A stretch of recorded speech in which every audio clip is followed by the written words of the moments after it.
We need to detect what arrow keys we press and what direction that corresponds to. We've added an int32 array constructor function, array int32, also a constant int32 array function. This is just copy and paste code from the other constructors we've made. We're not going to go over it in detail.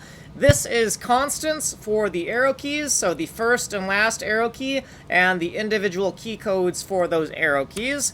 We have lookup tables converting the arrow key to direction vector x and direction vector y, some asserts to make sure that everything is set up correctly, and then, oh my god, it's the arrow keys in the down editor keyboard event listener.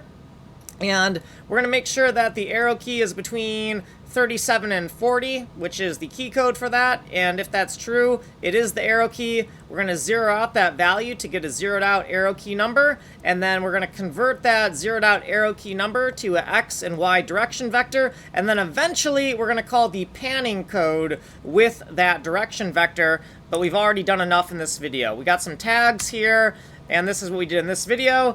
You can go here if you want a more detailed explanation. And like and subscribe.